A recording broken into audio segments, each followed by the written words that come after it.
राम राम सभी को। आपके अपने परिवार श्याम जी के अड्डा में आपका तहे दिल से स्वागत है। हमने पिछले वीडियो के अंदर मंदिर पढ़े, कौन कौन सी शैली के मंदिर हैं। 3 शैलियों के बारे में हमने चर्चा की। नागर शैली की, द्रविड़ शैली की, बेसर शैली की, फिर नागर शैली की उप शैलियों में जो जो मंदिर बने हुए थे उनकी हम लोगों ने चर्चा की। उसी का एक छोटा सा पार्ट आगे और है जो राजस्थान की मस्जिद और दरगाह है। अब उनके बारे में हम चर्चा करेंगे कि कौन सी मस्जिद कहाँ पर है और ये मस्जिद का क्या महत्व है। हम पहली मस्जिद पढ़ रहे हैं लैला मजनू की मज़ार, जो बिंजोर गांव अनूपगढ़ गंगानगर के अंदर है। कौन सी, सिर्फ सीधा याद रखना है इनको। ये छोटा सा टॉपिक है, 10 से 15 मिनट का टॉपिक होगा और अच्छा टॉपिक है। इनमें से एक या दो मस्जिद, मज़ार, दरगाह ये पूछ ली जाती हैं, एक या दो हर एग्जाम में पूछी जाती हैं। तो हमने पहली कौन सी पढ़ी? लैला मजनू की मज़ार पढ़ी, जो बिंजोर गांव अनूपगढ़ गंगानगर के अंदर है। ये बता देता हूँ कि अनूपगढ़ एक बार जिला भी बन गया था, लेकिन गहलोत सरकार में इन्हें जिला बनाया गया और भजनलाल सरकार के अंदर इसको वापस हटा दिया गया अनूपगढ़ को। अब वर्तमान में अनूपगढ़ वापस गंगानगर में है, तो बिंजोर गांव अनूपगढ़ गंगानगर के अंदर है। उसके बाद आता है गुलाब कलंदर का मकबरा, जो जोधपुर के अंदर है। गुलाब कलंदर का मकबरा कहाँ पर है? जोधपुर के अंदर है। इक मीनार मस्जिद, याद रखना ये इक मीनार मस्जिद बहुत बार पूछी जाती है। ये 2 प्रश्न बने हैं यहाँ से। 3 जो है ना, लैला मजनू की मज़ार, इक मीनार मज़ार, एक मीनार मस्जिद सॉरी, और चोटीला पीर दुल्ले साहब की दरगाह केरला पाली के अंदर है। ये तीनों बहुत बार एग्जाम में पूछे गए हैं, तीनों के तीनों। गुलाब कलंदर का मकबरा तो ज़्यादा नहीं पूछा गया, 1-2 बार पूछा गया, बाकी ये तीनों बहुत ज़्यादा बार पूछे गए हैं। लैला मजनू की मज़ार बिंजोर गांव अनूपगढ़ गंगानगर के अंदर, इक मीनार मस्जिद जोधपुर में, और चोटीला पीर दुल्ले साहब की दरगाह केरला पाली के अंदर। याद रखना है इनको, ठीक है। गुलाब कलंदर का मकबरा कहाँ पर है? जोधपुर के अंदर है। उसके बाद आता है पीर फखरुद्दीन की दरगाह, वेरी वेरी इंपॉर्टेंट है। पीर फखरुद्दीन की दरगाह गलियाकोट डूंगरपुर के अंदर है। गलियाकोट डूंगरपुर के अंदर है, याद रखना इसको, बहुत अच्छी है पीर फखरुद्दीन गलियाकोट। माई नदी के तो ये किनारे है। इसे मज़ार फ़करी भी कहा जाता है। क्या कहा जाता है? मज़ार फ़करी कहा जाता है इसे मज़ार फ़करी कहा जाता है। और दाऊदी बोरे संप्रदाय की क्या है? प्रमुख पीठ है, प्रमुख पीठ है। दाऊदी बोरे संप्रदाय की प्रधान पीठ भी है ये पीर फखरुद्दीन की दरगाह। पहली बात, गलियाकोट डूंगरपुर में, माही नदी के किनारे। इस मज़ार को क्या कहा जाता है? मज़ार फ़करी कहते हैं। उसे मुहर्रम माह की 27 तारीख को उर्स जो लगता है। दाऊदी बोरे संप्रदाय की क्या है?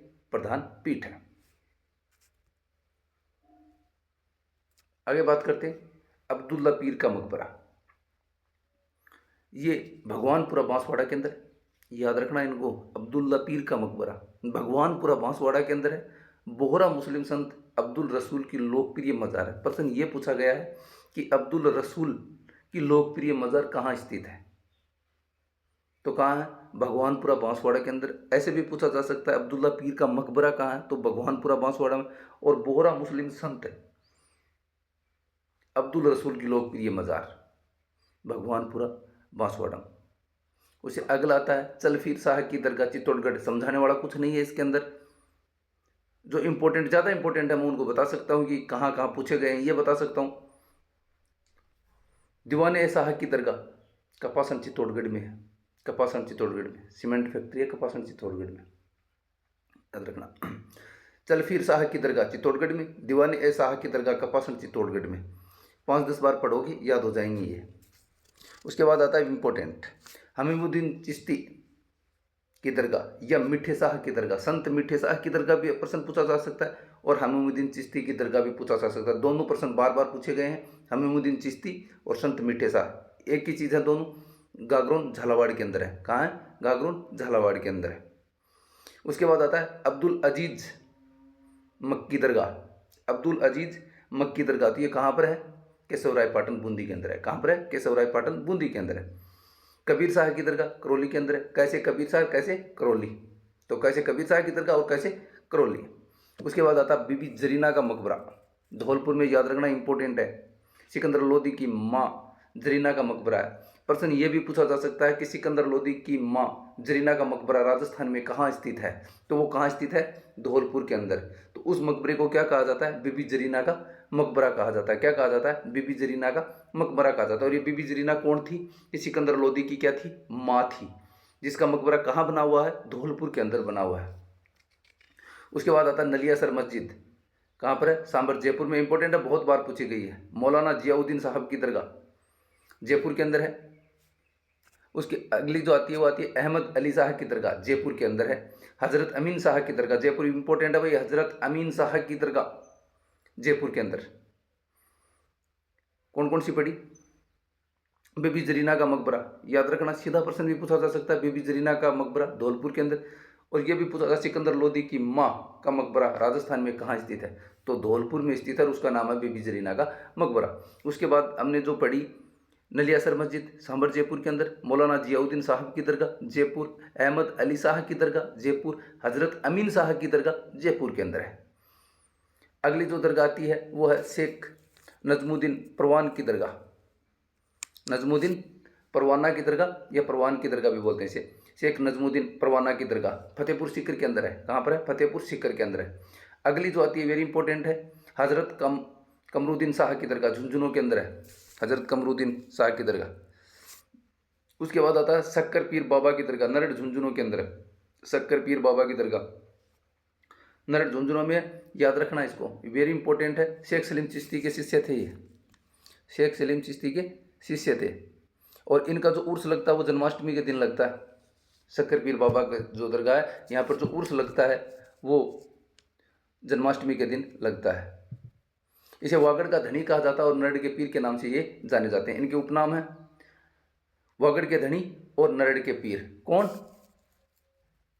शक्कर पीर बाबा की दरगाह नरड़ झुंझुनू में। इनके उपनाम क्या क्या है, वागड़ का धनी और नरड़ का पीर के नाम से जाने जाते हैं। शेख सलीम चिश्ती के क्या है, शिष्य। इनका जो उर्स लगता है, इंपॉर्टेंट है, इनका जो उर्स लगता है वो जन्माष्टमी के दिन लगता है। उसके बाद आता है शेख बाबा इसहोक की दरगाह, खाटू नागौर के अंदर है। वो खाटू नहीं है अपना सिकरवाड़ा, ये खाटू नागौर के अंदर पड़ता है, एक गांव है वहाँ पे है शेख बाबा इसहाक की दरगाह। खाटू नागौर में नहीं पूछा गया है लेकिन फिर भी पूछ सकते हैं। शेख हमीदुद्दीन नागौरी की दरगाह नागौर के अंदर है, याद रखना, इंपॉर्टेंट दरगाह है। शेख हमीदुद्दीन नागौरी की दरगाह नागौर के अंदर है। चिश्ती सिलसिले के थे, ख्वाजा मोइनुद्दीन चिश्ती के क्या थे, शिष्य थे। इन्हें सुल्तान उत तारकिन अर्थात सन्यासियों का सुल्तान कहा जाता है। प्रश्न यह भी बनता है कि सन्यासियों को सुल्तान किसे कहा जाता है, तो शेख हमीदुद्दीन नागौरी को कहा जाता है। और सुल्तान उत तारकिन किसे कहा जाता है, तो शेख हमीदुद्दीन नागौरी को कहा जाता है। इनकी दरगाह कहाँ स्थित है, नागौर में है। ये चिश्ती सिलसिले के थे। सुहाला गांव नागौर को अपना इन्होंने क्या बनाया था, केंद्र बनाया था। इल्तुतमिश ने इनकी याद में नागौर में अतारकिन का दरवाज़ा या बुलंद दरवाज़ा बनवाया था। ये प्रश्न वेरी इंपॉर्टेंट है कि अतारकिन का दरवाज़ा कहाँ स्थित है, नागौर के अंदर है। या बुलंद दरवाज़ा इल्तुतमिश ने किसकी याद में बनवाया, या अतारकिन का दरवाज़ा किसकी याद में बनाया, तो शेख हमीदुद्दीन नागौरी की याद में बनवाया था। इसके जो प्रश्न बनते हैं सारे प्रश्न एग्जाम में आए हुए हैं। शेख हमीदुद्दीन नागौरी की दरगाह कहाँ, सीधा प्रश्न पूछ सकता है, नागौर के अंदर है। कौन से सिलसिले के थे, तो चिश्ती सिलसिले के थे। किसके शिष्य थे, तो ख्वाजा मोइनुद्दीन चिश्ती के शिष्य थे। इनको जो उपाधि थी, एक तो इन्हें सन्यासियों का सुल्तान कहा जाता था और एक इन्हें सुल्तान उत तारकिन कहा जाता था। ठीक है, इनका जो प्रमुख केंद्र जो था, इन्होंने अपना जो केंद्र बनाया, इनका जो केंद्र था, काम जहाँ से करते थे वो नागौर था। सुवाल बोलते हो, इसे सुवावल भी बोलते हैं, सुवाल बोलते हैं इसे वैसे तो। सुवावल गांव जो नागौर का अपना केंद्र बनाया था। और इल्तुतमिश जो थे उन्होंने इनकी याद में अतारकिन का क्या बनवाया था, दरवाज़ा बनवाया था, जिसे बुलंद दरवाज़ा कहा जाता है। उसके बाद आता है काजी हमीदुद्दीन नागौरी। ये भी नागौर में 3 वर्ष तक काजी रहे थे और नागौर के सुहरावर्दी सूफी सिलसिले के क्या थे, संस्थापक थे ये। ठीक है, इनका जो प्रश्न यही बनता है, नागौर में सुहरावर्दी सूफी सिलसिले के संस्थापक कौन थे, तो काजी हमीदुद्दीन नागौरी थे। इनके आगे नागौरी लगा हुआ तो नागौर, लेकिन सीधा प्रश्न यहाँ से उठा ले अगला कि काजी हमीदुद्दीन की दरगाह कहाँ है, नागौर के अंदर है। ठीक है, उसके बाद जो वेरी इंपॉर्टेंट है ख्वाजा मोइनुद्दीन चिश्ती। शायद ही कोई एग्जाम होगा जिसके अंदर इसका प्रश्न नहीं पूछा जाता है। जन्म इनका 1143 ईस्वी में संजर शहर सियास्तान में हुआ था। ख्वाजा मोइनुद्दीन चिश्ती का जो जन्म हुआ था वो कहाँ हुआ था? संजर शहर सियास्तान। पिता थे सैयद गयासुद्दीन, माता थी बीबी शाहीनूर और गुरु थे इसके उस्मान हरानू। इनको गरीब नवाज भी कहा जाता है। क्या कहा जाता है? गरीब नवाज। ख्वाजा मोइनुद्दीन चिश्ती मोहम्मद गोरी के साथ पृथ्वीराज चौहान तृतीय के शासनकाल में क्या आए थे? भारत आए थे। जब गोरी ने आक्रमण किया था ना राजस्थान पर, पृथ्वीराज चौहान पे आक्रमण किया था, उस समय उनके साथ आए थे। मोहम्मद गोरी ने पृथ्वीराज चौहान के साथ 2 युद्ध लड़े थे 1191 और 1192 के अंदर। पहला युद्ध गोरी हारा था और दूसरा युद्ध गोरी जीता था। राजस्थान में चिश्ती सिलसिले के क्या माने जाते हैं? इन्हें प्रवर्तक माना जाता है। और चिश्ती संप्रदाय में गुरु को क्या कहा जाता है? मुर्शीद कहा जाता है। शिष्य को मुरीद कहा जाता है। उत्तराधिकारी को वली कहा जाता है। तीर्थयात्रियों को जियारत और तीर्थयात्रा को जियारत कहा जाता है, सॉरी, और तीर्थयात्रियों को जायरीन कहा जाता है। निवास स्थल खानका कहलाता है। याद रखना, इनको पूछ लिए जाते हैं कई बार। जैसे शब्दावली आती है ना, उनमें पूछ लिए जाते हैं कि चिश्ती संप्रदाय के अंदर गुरु को क्या कहा जाता है? मुर्शीद, शिष्य को मुरीद, उत्तराधिकारी को वली, तीर्थयात्रा को जियारत, तीर्थयात्रियों को जायरीन, निवास स्थल को खानका कहा जाता है। क्या कहा जाता है? खानका कहा जाता है। देखो, ख्वाजा मोइनुद्दीन चिश्ती की हम बात कर रहे हैं, ठीक है। उनका जो जन्म हुआ था वो संजर शहर सियास्तान में हुआ था। पिता का नाम सैयद गयासुद्दीन था, माता का नाम बीबी शाहीनूर, गुरु का नाम उस्मान हरानू। इनको गरीब नवाज भी कहा जाता है। और ख्वाजा मोइनुद्दीन चिश्ती मोहम्मद गोरी के साथ पृथ्वीराज चौहान के शासनकाल में भारत आए थे। गोरी ने राजस्थान के जो शासक थे उस समय पृथ्वीराज चौहान, उनके साथ 2 युद्ध लड़े थे 1191 में और 1192। दोनों युद्ध उत्तरायण में हुए थे और पहला युद्ध पृथ्वीराज चौहान जीता और दूसरा युद्ध गोरी जीतता है। मोहम्मद गोरी ने इनको सुल्तान उल हिंद कहा था। क्या क्या उपाधि दी थी मोहम्मद गोरी ने? सुल्तान उल हिंद की उपाधि दी थी। राजस्थान में चिश्ती सिलसिले के क्या ये थे? प्रवर्तक थे। चिश्ती संप्रदाय के अंदर जो अलग अलग होते हैं, गुरु को क्या कहा जाता है? मुर्शीद कहा जाता है। शिष्य को मुरीद कहा जाता है। जो उत्तराधिकारी होता है उसे वली कहा जाता है। तीर्थ यात्रा को जियारत कहा जाता है। तीर्थयात्रियों को जायरीन और निवास स्थल को खानका कहा जाता है। उसके बाद आता है फखरुद्दीन की दरगाह। ये सरवाड़ा अजमेर के अंदर है। फखरुद्दीन की दरगाह कहाँ? सरवाड़ा अजमेर। ख्वाजा मोइनुद्दीन चिश्ती के थे, बड़े पुत्र थे। उसके बाद आता है अब्दुल खां का मकबरा, अजमेर के अंदर है। और अलाउद्दीन खान का मकबरा, 16 खंबा का मकबरा है। अलाउद्दीन खान का मकबरा अजमेर के अंदर है। उसके बाद आता है ख्वाजा मोइनुद्दीन चिश्ती की दरगाह, ये अजमेर में है, ठीक है। सांप्रदायिक सद्भाव का क्या है? ये स्थल है। राजस्थान का सबसे बड़ा उर्स लगता है यहाँ। ख्वाजा मोइनुद्दीन चिश्ती, पहले तो हमने वहाँ परिचय पढ़ा था। अब जो इनकी दरगाह है वो अजमेर के अंदर है। उनके बारे में हम जो चर्चा कर रहे हैं वो देखो, सांप्रदायिक सद्भावना का क्या है? ये स्थल है। राजस्थान का सबसे बड़ा उर्स लगता है यहाँ। 1 रजब से 8 रजब तक इनका उर्स लगता है। राजस्थान का सबसे बड़ा उर्स है। दरगाह का निर्माण मांडू के सुल्तान गयासुद्दीन खिलजी ने करवाया। दरगाह का मुख्य प्रवेश द्वार निजाम द्वारा, जिसका निर्माण हैदराबाद के निजाम मीर उस्मान अली ने करवाया था। हैदराबाद का जो निजाम था मीर उस्मान, हैदराबाद का निजाम मीर उस्मान अली ने करवाया था। दरगाह की सबसे पुरानी इमारत है बुलंद दरवाजे का निर्माण महमूद खिलजी ने करवाया था। देखो, ख्वाजा मोइनुद्दीन चिश्ती की दरगाह कहाँ है? अजमेर में। सांप्रदायिक सद्भाव के साथ हिंदू और मुसलमान दोनों यहाँ आते हैं। राजस्थान का सबसे बड़ा उर्स लगता है।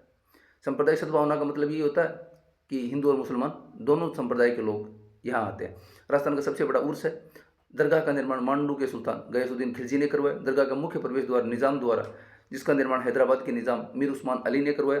दरगाह की सबसे पुरानी इमारत बुलंद दरवाजे का निर्माण महमूद खिलजी ने करवाया था। दरगाह की शाहजहानी मस्जिद, जिसमें जुम्मा मस्जिद कहते हैं, दरगाह के अंदर एक मस्जिद और भी है जिसे शाहजहानी मस्जिद कहते हैं। शाहजहानी मस्जिद है जिसे जुम्मा मस्जिद, इसका निर्माण शाहजहां ने 1637 में करवाया था। रजब माह की 1 रजब से 6 तारीख तक उर्स का मेला लगता है और उर्स में बुलंद दरवाजे पर झंडा चढ़ाने की रस्म, ये याद रखना, जब उर्स लगता है तो उस पर जो झंडा चढ़ाने की जो रस्म है ना, वो भीलवाड़ा का गोरी परिवार करता है। उनका झंडा चढ़ाने के बाद ये उर्स प्रारंभ होता है। दरगाह पर आने वाले सुल्तान मोहम्मद बिन तुगलक, मक्का मदीना सऊदी अरब के बाद ये दरगाह पूरे भारत में मुस्लिम समुदाय का सबसे बड़ा तीर्थ है। इसलिए इसे अजमेर को भारत का क्या कहा जाता है? मक्का कहा जाता है। बादशाह अकबर पुत्र प्राप्ति के लिए 14 बार पैदल जियारत करने के लिए दरगाह और 18 गांव भेंट किए। अकबर को जब पुत्र की प्राप्ति नहीं हुई तो उन्होंने 14 बार पैदल यहाँ यात्रा की थी, और जब उनको पुत्र प्राप्ति हुई तब उन्होंने क्या किया था, 18 गांव भेंट किए थे। दरगाह में 2 देगें हैं, जिसे बड़ी देग का निर्माण अकबर ने और छोटी देग का निर्माण जहांगीर ने करवाया था। 2 यहाँ पर क्या है, 2 2 देग है, देग बड़ी बड़ी कढ़ाइयाँ हैं रखी हुई है। उनका एक का निर्माण किसने करवाया था, अकबर ने, और दूसरी का निर्माण किसने, छोटी का किसने, जहांगीर ने करवाया था। दरगाह पर भेंट व नज़र भेजने वाला मराठा सरदार छत्रपति साहू शिवाजी का पोता था। दरगाह पर जो भेंट भेजने वाला जो मराठा सरदार था वो कौन था, छत्रपति शिवाजी। एक बार पूछा था ये कि दरगाह में भेंट भेजने वाला मराठा सरदार कौन था, छत्रपति साहू था, जो शिवाजी का क्या था, पोता था।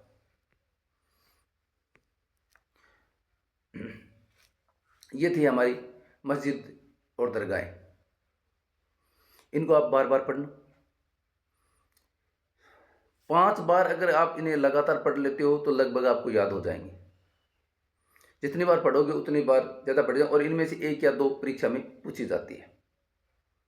4th ग्रेड में 100% यहाँ से पूछे जाएंगे प्रश्न, 100%। मैं पहले वही टॉपिक करवा रहा हूँ जो इम्पोर्टेंट है,